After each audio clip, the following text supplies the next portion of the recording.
Soyez tous salués, frères et sœurs.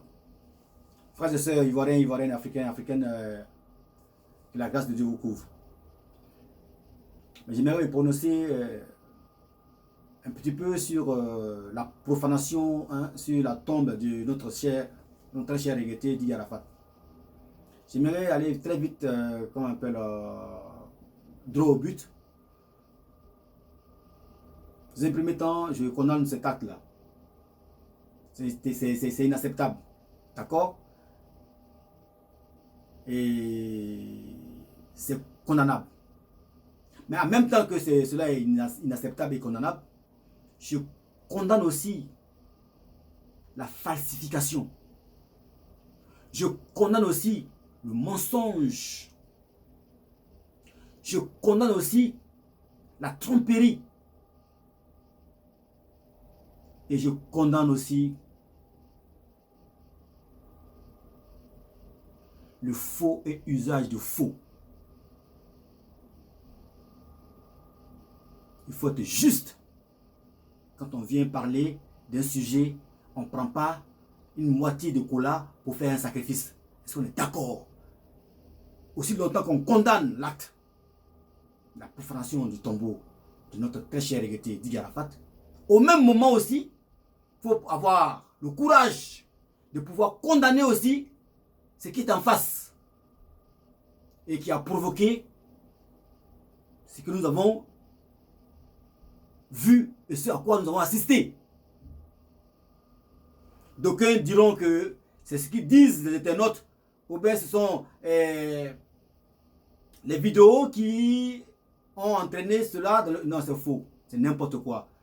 Au bout d'un moment, il faudrait qu'on se dise la vérité. Il faudrait que chacun prenne ses responsabilités et reconnaisse les erreurs qui ont été commises. Qui ont été commises de part et d'autre. Et de surcroît, de qui de droit. Voilà. On va aller très vite. Parce que je ne comprends pas qu'on peut venir facilement pour dire oui, non, machin. Là, c'est vrai que c'est regrettable, c'est pas bien. Mais en même temps, oublier ce qui a causé cela. Si vous n'avez pas le courage de dire la vérité et que vous êtes embobiné par la puissance des ténèbres et que vraiment le monde satanique, le démon, le diable est assis sur la Côte d'Ivoire et que la Côte d'Ivoire est obscurcie et a renversé le raisonnement de tout un chacun, a voilé les yeux de tout un chacun en Côte d'Ivoire ou partout ailleurs pour des personnes qui viennent avoir des conneries et qui ne veulent même pas prendre le courage à deux mains et qui sont bien allés à l'école, hein, qui sont intelligents. Avant de dire quelque chose, il faut analyser le contre et le pour dans tous les sens avant de donner une conclusion. Tout le monde regarde l'acte qui a été fait, la profanation de la tombe, sans toutefois regarder les séquelles et les hypothèses qui ont créé cela. Les enfants qui ont fait cela, les fans de Didier Arafat, qui ont fait Didier Arafat, qui sont appelés les Chinois, n'ont pas été écoutés. Il faut dire les choses clairement. Et puis on avance. Depuis le début, depuis l'accident, Didier Arafat était par terre. Il a fallu 2 heures avant que le secours n'arrive. Ils n'ont pas appelé sa maman. Ils ont appelé les autorités. Ils ont appelé je ne sais pas qui. Ils l'ont envoyé à l'hôpital. Ils n'ont pas appelé ses parents. Ils n'ont pas appelé sa mère non plus, ni sa femme. Ils ont appelé les autorités. Des ministres qui viennent de partout. Si on est, c'était un ministre qui était mort. Tout ça, il faut remettre ça en cause. Ce ne sont pas les internautes qui ont mis tout ça en évidence, qui ont fait ce cinéma-là, qui ont empêché la famille de venir. Ce ne sont pas les internautes qui ont empêché les fans, même club de Didier Arafat, qui sont les Chinois, d'aller voir à l'hôpital, 2 par 2, leur idole. Tout cela leur a été interdit. Ils ont fermé. Tout était fermé. Et toutes les demandes ont été refusées, du début jusqu'à la fin, sauf le lieu de la veillée. Puisqu'ils étaient nombreux, les Chinois, ils ont demandé le stade Félix-Houphouët-Boigny, donc le terrain de football. Voilà seulement ce qui leur a été accordé. Sinon, à part ça, entrer à l'hôpital pour voir le corps, appeler la mère de Didier Arafat pour venir voir son enfant, aller voir son corps à la morgue, attroyer le corps comme l'a recommandé le Seigneur Jésus-Christ à son serviteur, le prophète ou le pasteur David Aimé, pour venir faire une simple prière sur le corps. Cela a été refusé. Tout cela est mystérieux. Tout cela a mis des doutes dans le cœur de tous ces fans. Ce ne sont pas les internautes qui ont refusé à ce que le pasteur vienne prier. Ils sont sérieux. On ne peut pas écarter ça derrière de la main et puis accuser les innocents. Mais non, même malgré que les internautes ont dit qu'il ne fallait pas aller au Félicia, donc au lieu de la veillée, donc au stade, mais beaucoup de fans de Didier Arafat sont partis. On a bien vu les images du début à la fin. On a suivi cela comme si on était de près et de loin. Ils ont veillé, ils ont mis 19 heures. Depuis 10 heures. Vendredi. Jusqu'à 6 heures. Le samedi. Ça fait 19 heures, voire même 20 heures parce qu'ils ont mis encore des heures pour faire la cérémonie au cimetière. Ils n'ont pas dormi. Il y a des gens qui sont venus d'ailleurs. De partout. Ils ont payé les billets d'avion. Ils ont effectué les déplacements, peut-être de façon difficile. Ils ont laissé le travail. Ils sont venus. D'accord? Et il y avait un mystère autour du corps et de la mort. Tout cela a créé un tollé, une enflure, un filon dans le cœur de tout et chacun. En particulier, ces fans appelés les Chinois. Voilà ce qui a causé ce que nous avons vu au cimetière. Et on veut balayer ça derrière de la main, simplement puis accuser de qui de droit. Non, non, non, non, non, non. Tant qu'il y a des gens qui sont intelligents sur la terre ici, et qui sont, n'est-ce pas, inspirés par l'Esprit de Dieu, ils peuvent apporter la lumière. Ce qui est arrivé, c'est l'accomplissement des Écritures. Il n'y a pas de pasteur en Côte d'Ivoire qui pourra me dire le contraire. Je ne suis pas pasteur, je ne suis pas apôtre, je ne suis pas évangéliste, je ne suis pas un docteur de la loi, ni un prophète. Je suis un croyant en Dieu, mais dans la personne du Seigneur Jésus-Christ de Nazareth manifesté en chair il y a 2000 ans passé de cela à Jérusalem, en Israël, et qui a l'Esprit de Dieu en lui. Et l'Esprit de Dieu communique à notre esprit que nous sommes enfants de Dieu.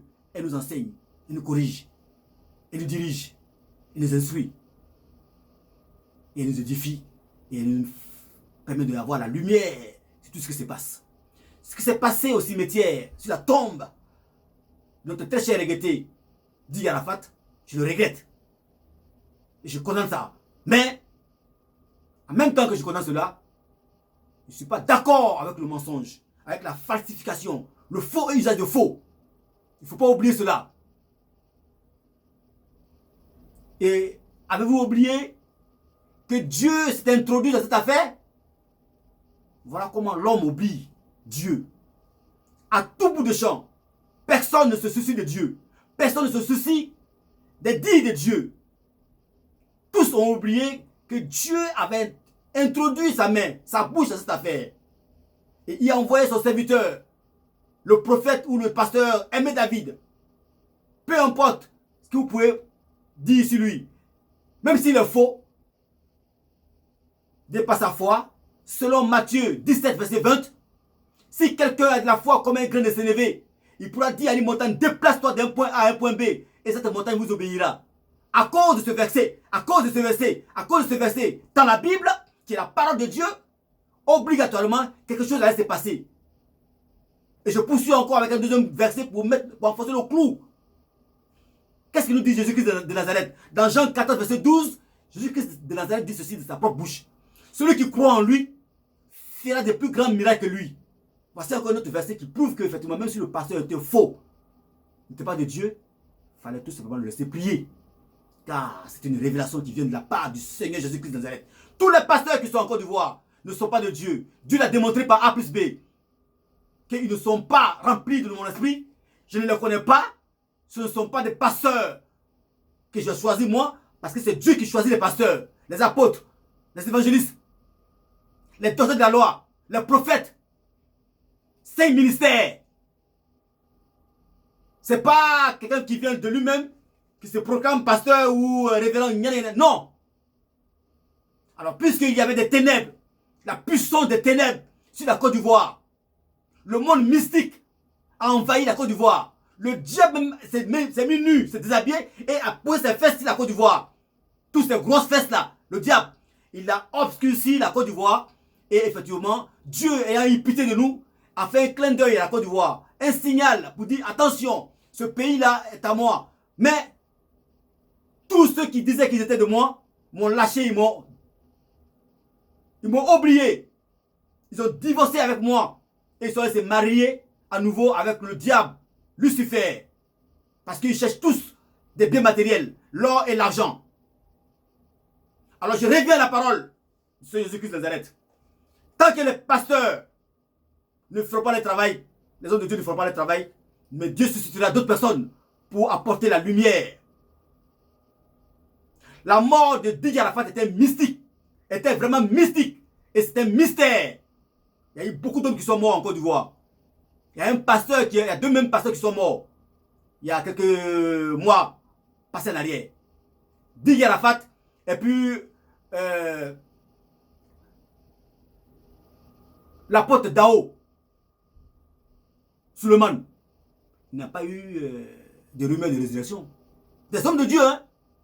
C'est parce que leur mort était peut-être planifiée, était naturelle, tout machin. Non, non. Mais la mort de Didier Arafat est mystique. Voilà pourquoi Dieu vient pour apporter un réveil. Pour que nos cœurs se retournent un peu vers lui, afin qu'il puisse venir nous sauver. Parce que plus tard, bientôt, quelque chose va se passer.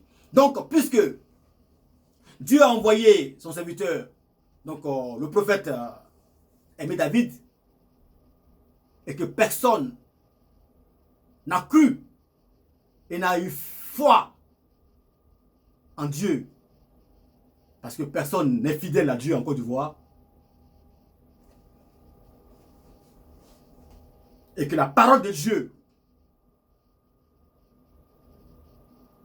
finit toujours par donner raison à Dieu. On ne peut pas nous dire que, ouais, que c'est parce que les enfants sont mal élevés. Non, non, non. C'est le fait qu'ils, franchement, ils ont été oubliés, ils ont été empêchés de respirer réellement et de vraiment savourer le deuil et d'aller jusqu'au bout de leur manière à eux, de pouvoir enterrer leurs artistes, les fans. Mais cela leur a été empêché du début jusqu'à la fin. Ils ne comprenaient plus rien. Et tellement ils avaient ras le bol, parce que c'était dans la gorge de tout un chacun, de comprendre effectivement pourquoi la prière a été refusée. Si la prière a été refusée, c'est qu'il y a un problème sur le corps. Sinon, s'il n'y a pas de problème sur le corps, on aurait sorti le corps, la prière aurait été faite et Dieu aurait montré sa gloire au nom de Jésus-Christ de Nazareth. Suivez mon regard. Didier Arafat, à 33 ans, il mourut. Jésus de Nazareth, le Dieu tout-puissant, créateur du ciel et de la terre, l'alpha et l'oméga, le premier et le dernier, le commencement et la fin, celui en qui il n'y a aucune variation. Personne au monde ne peut avoir le même âge que Jésus-Christ de Nazareth, mourir sans qu'il y ait un mystère autour de lui. Le chiffre 33 est mystique. Le chiffre 33 est mystérieux plutôt. Ce qui est mystique et démoniaque. Donc, pas mystique, mais le chiffre 33 est mystérieux, je dirais. Est divin. Est symbolique. Alors, le chiffre 33 doit être pris au sérieux. Didier Arafat avait le même âge qu'avait notre Seigneur Jésus-Christ de Nazareth quand il mourut. Pareil, Jésus-Christ aussi mourut à l'âge de 33 ans. Et il y a eu un mystère autour de sa mort. Il y a eu aussi des prophéties qui datent de 400 ans, 500 ans, avant que cela ne s'accomplisse. Mais pour Didier Arafat, concernant le pasteur, ce n'est pas une prophétie.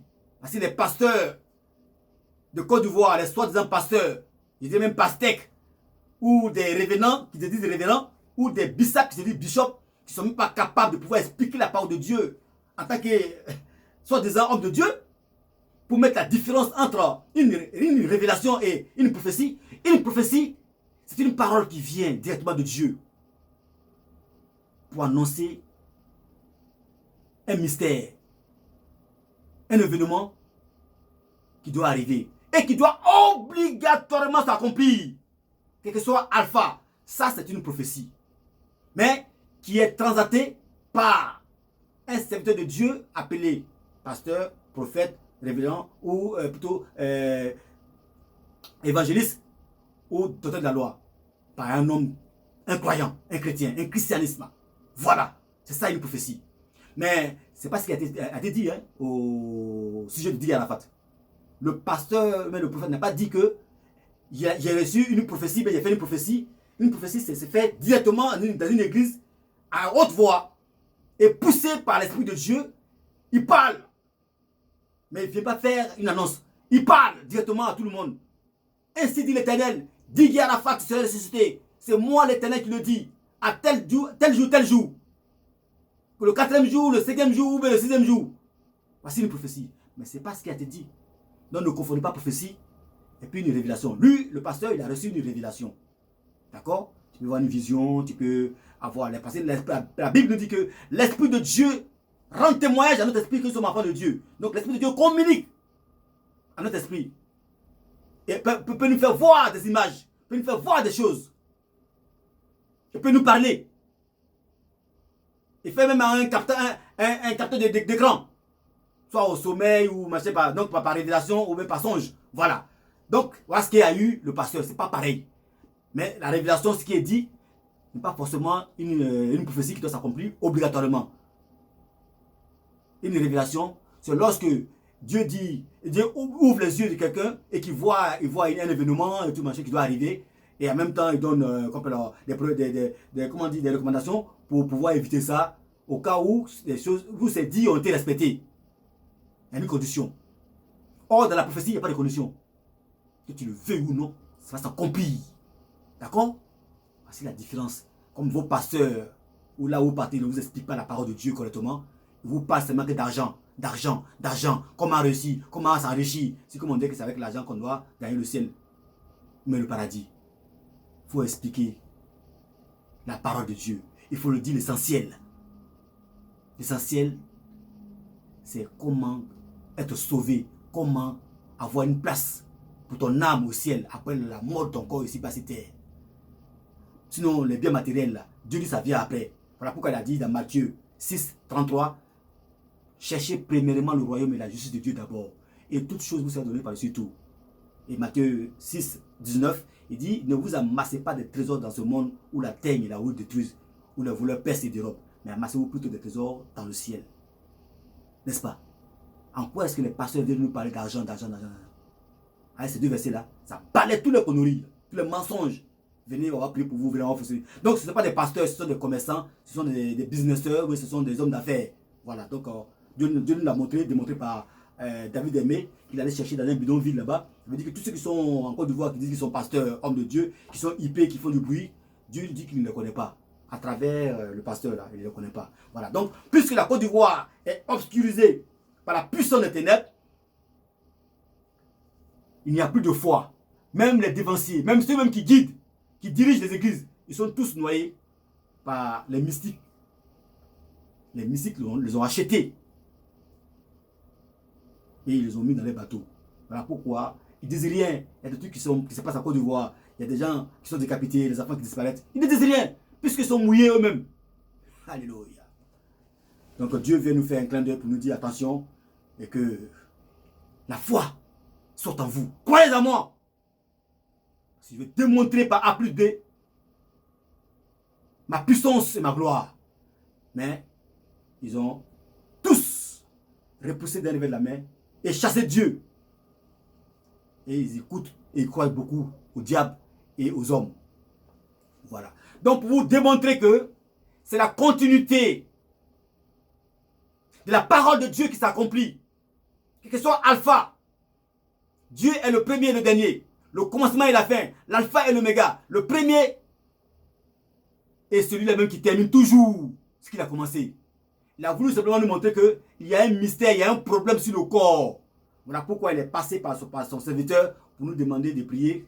Pour nous demander de prier sur le corps. Mais ils n'ont pas accepté parce que le corps, effectivement, n'était pas. Le jour où le pasteur est venu prier, le corps n'était pas. Ça, c'est clair. Et on va voir l'aboutissement maintenant le 31 au cimetière. Donc maintenant, nous sommes au cimetière. D'accord? Mais en même temps, je vais faire un écran très loin jusqu'à Jérusalem, en Israël, pour voir un peu ce qui a été dit de Jésus-Christ de Nazareth. Il y a eu des mystères autour de Jésus-Christ, la mort de Jésus-Christ de Nazareth. Il y a eu aussi des rumeurs sur sa mort et sa résurrection, n'est-ce pas? Pareil pour Didier Arafat. Il y a eu des mystères autour de sa mort. Il y a eu aussi des rumeurs sur la résurrection de Didier Arafat. Il est mort à l'âge de 33 ans. Jésus aussi est mort à l'âge de 33 ans. Maintenant, le dernier jour, les scribes et les pharisiens ont demandé à Ponce Pilate d'apporter des gardes devant sa tombe et aux alentours, pour ne pas que le corps soit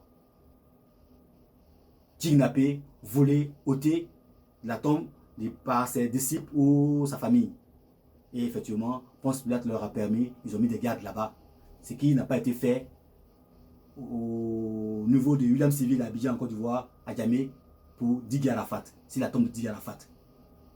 Mais néanmoins, comme c'est deux histoires similaires, et les deux sont morts à l'âge de 33 ans, qui est un chiffre symbolique et un mystère, alors, sur la parole de Seigneur Jésus-Christ de Nazareth, la manière de s'introduire dans cette affaire, c'est impliqué dans cette affaire. Sinon, il y a eu beaucoup de personnes qui sont mortes en Côte d'Ivoire. Il y a eu des pasteurs qui sont morts, deux pasteurs qui sont morts. Je vous ai dit ça. Il n'y a pas eu de mystère. Il y a eu de Bordeaux qui a fait un accident en circulation avec sa voiture, sa Range Rover. Il y a eu aussi des vidéos qui ont été faites dans sa chambre, n'est-ce pas, d'hôpital. Mais Didier Arafat, il n'y en a pas eu. Voilà. Donc je poursuis. Et Jésus-Christ de Nazareth, le troisième jour, comme les prophètes l'ont prophétisé, il y a 400 ans, 500 ans avant qu'il n'arrive, tout ce qu'ils ont dit doit s'accomplir. Ça, c'est une prophétie. Parce que Dieu ne fait rien sans révéler son secret à ses serviteurs, les prophètes. Amos 3, verset 7. Voilà ce qui est clair. Un pasteur, un homme de Dieu, moi je ne suis pas pasteur, mais un homme de Dieu, quand il parle, il doit l'accompagner par les Écritures, par des versets bibliques, pour avoir des traces dans les Écritures, pour confirmer ce que tu dis là. Est-ce que les pasteurs de Côte d'Ivoire, vous avez vu ce qu'ils font beaucoup de bruit là, est-ce qu'ils parlent avec les versets? Ils ne connaissent pas la parole. Ils ne sont pas de Dieu, ils n'ont pas l'Esprit de Dieu en eux. Alors, ils n'ont pas cru au pasteur. Bref, il ferme cette parenthèse très rapidement et puis je poursuis. Voyez-vous, Jésus-Christ de Nazareth, étant mort en 33 ans, comme dit Arafat, comme cela a été promis, et il y a eu aussi un mystère autour de sa mort, et il y a eu aussi des rumeurs sur sa résurrection, comme dit Arafat aussi, Jésus-Christ de Nazareth, puisque pour lui c'était une prophétie, je vous donne la définition entre une prophétie et une révélation. C'est une prophétie, ça doit obligatoirement s'accomplir. C'est Dieu qui le fait, c'est lui qui le dit, qui le fait lui-même. Il n'y a pas d'intermédiaire. Donc obligatoirement, le troisième jour, quel que soit Alpha, ils ont mis des gardes autour. Jésus-Christ de Nazareth a été ressuscité d'entre les morts. Alléluia, le troisième jour. Après être crucifié et mis dans la tombe, le troisième jour, comme le dit les Écritures, comme l'ont dit les Écritures, le troisième jour, Jésus-Christ est ressuscité et il est monté par sa propre puissance au ciel et dans son palais royal pour reprendre la place initiale où il était auparavant. Maintenant, on revient à Jésus, comment on appelle à Didier Arafat, notre artiste, paix sur son âme. Alors, le jour J au cimetière, William Civil à Abidjan en Côte d'Ivoire, à Djamé, où vous allez inhumer notre cher artiste regretté, après avoir fini de le faire, puisque Dieu avait déjà dit qu'il y avait quelque chose qui n'allait pas, à travers le pasteur, et qu'effectivement, si on le laissait prier, il allait avoir la résurrection. Mais alors, qu'est-ce qui s'est passé? Vous voyez, les jeunes gens, donc qui sont les fans club de Didier Arafat, appelés les Chinois, sont venus autour de la tombe, ils ont assailli la tombe, et ils ont ôté la dalle, et ils ont sorti le cercueil de Didier Arafat. Puisque, d'après eux, et c'est des trucs à vérifier, après, je vous dis pourquoi, il faudrait qu'un test d'ADN, si la famille n'est pas d'accord, si les autorités ne sont pas d'accord, un test d'ADN doit être fait pour reconnaître réellement si cette personne qui était dans le cercueil était bel et bien Didier Arafat, oui ou non. S'ils disent que c'est vraiment Didier Arafat, c'est simple. Tranquillement, on respire et on fait un test d'ADN par rapport à sa mère. Et heureusement que ses deux parents ne sont pas morts. Il y en a un qui est mort, son père perd son âme, mais sa mère vit. Pour reconnaître le fils d'un tel, ici, dans le monde, il y a un examen qu'on appelle le test d'ADN. D'accord? Voilà. Donc je reviens à ça après. Maintenant, ils ont fait sortir le cercueil du caveau. Parce que c'est pas une tombe, c'était un caveau, en fait, un caveau, une tombe en caveau. Donc ils ont fait une espèce de dalle et une maisonnette et ils ont enfui le cercueil à l'intérieur. Voilà. Donc effectivement, ceux qui étaient là, les fans de Didier Arafat, ils ont assisté, ils ont vu comment ça se passait. Il fallait tout simplement enlever la dalle et puis retirer. Pourquoi est-ce que les autorités n'ont pas mis des gardes autour, comme l'a fait les pharisiens et les scribes pour Jésus-Christ de Nazareth? Ils sentent très bien qu'il allait avoir une résurrection ou quelque chose allait se passer sur le corps.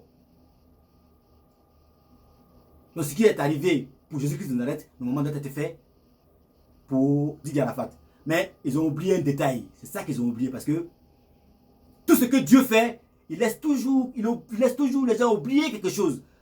Le diable a vu que il croyait qu'il allait tuer Jésus-Christ de Nazareth, c'était fini, il allait prendre la place de Dieu. Mais il a oublié un petit détail. Alléluia. Dieu ne révèle pas tout. Ils ont oublié un petit détail. Le diable aussi a oublié un petit détail. La résurrection. Pour Jésus, le diable a oublié la résurrection. Dans Jean 11, verset 25, Jésus-Christ dit qu'il est la résurrection et la vie, n'est-ce pas? Jean 11, verset 25. Voilà. Donc il a oublié ça. Donc le diable ne connaît pas totalement la parole de Dieu. Alors, Jésus-Christ a été ressuscité. Surprise. Ici en Côte d'Ivoire, sur Didier Arafat, aussi, les autorités et tous ceux qui sont imprégnés autour des obsèques là, et qui avaient ça à bras le corps, que je peux représenter ici par les pharisiens et les scribes, qui ne voulaient pas qu'il y ait résurrection et tout, ont oublié un petit détail. Le diable aussi a oublié un petit détail. Il fallait mettre des gardes autour, mais ils ne l'ont pas fait. Alors, le fait qu'ils ont sorti le cercueil dans le caveau, dans la tombe, cela est similaire à la résurrection du Seigneur Jésus-Christ dans sa tombe à Jérusalem de façon physique. Et là, de façon matérielle et de façon, on va dire, physique, morte, on va dire, charnelle. Le fait que les enfants aient sorti le cercueil dans la tombe, ça veut dire que Didier Arafat aussi est sorti de la tombe. Alléluia. Et donc, si Didier Arafat était bel et bien dans la tombe, les enfants n'allaient pas le sortir. Il allait revenir à la vie. On suppose, hein, parce que Jésus-Christ est revenu à la vie de par lui-même, par sa propre puissance, par l'onction divine. Non, puisque le corps qui était dans le cercueil, enfoui dans la tombe de Didier Arafat, n'était pas celui de Didier Arafat. Comme le si bien dit les enfants. Je vais vous faire écouter les enfants qui étaient sur le lieu et qui ont relaté les faits. Et vous allez comprendre pourquoi je le dis. Suivez-moi les gars.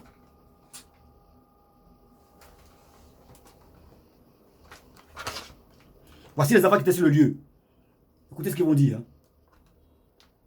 Bonjour à tout le monde. Mais les chinois sont là. Les chinois. Non, vous dites en même temps, vous avez mis quoi d'Arafat là, non, on va clair dedans. Ouais. On va clair dedans. Et puis, ça va tout en grand. Ouais. Vous savez, ça voulait. Lui qui a lui, à nous, à la télé. Quoi que l'on a vu là, c'est pas Arafat. C'est pas lui. Non, vous dites que c'est pas Arafat. C'est pas lui. Où vous avez mis son corps, on voit dedans. Et vous êtes pas Où vous avez mis quoi d'Arafat, on voit. On a tout Ouais, le ce que l'on a vu là-bas, c'est pas Arafat. On a tout le peuple. Ce que l'on a vu là-bas, c'est pas Arafat que l'on a vu, ouais. C'est pas Arafat nous on a vu là-bas. On a tous les preuves. Si vous ne croyez pas là, sinon venez à Willisam. On vous montre c'est l'enterré. Comment est-ce qu'il ne va pas rentrer 3 cordiales. 3 cordiales. C'est le 1 à 5. Arrêtez de vous foutre de nous. Arrêtez de vous foutre de nous. Voilà un peu. Voilà un peu.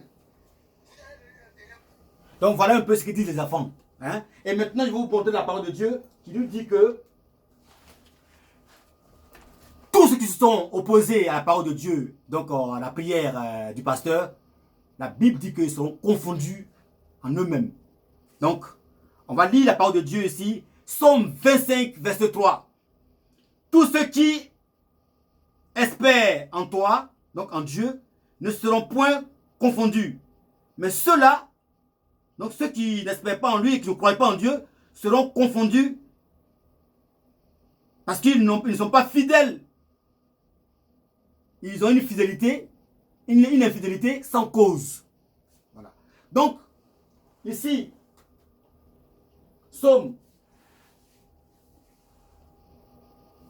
25, verset 3 nous dit ceci, que tous ceux qui n'ont pas été fidèles, n'ont pas été attentifs à la parole de Dieu, donc au pasteur qui est venu pour prier, qui ont refusé, et qui étaient à la base même, seront confondus par eux-mêmes. Donc voici la confusion qu'ils ont eue, donc la honte qu'ils ont eue, qu'eux-mêmes ont créée. Donc la parole de Dieu les a rattrapés. Psaume 25, verset 3. La parole de Dieu, il faut la respecter. Elle les a rattrapés. Alors soyez salués tous. Et vraiment, je regrette encore cet acte-là. Mais voici, la parole de Dieu s'accomplit toujours. Et la vérité finit par se faire sentir au grand jour.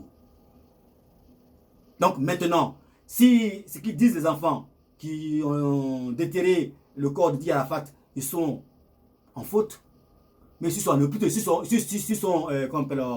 erreur, s'ils mentent, du moins, s'ils mentent, mais il faut faire un test d'ADN, tout simplement.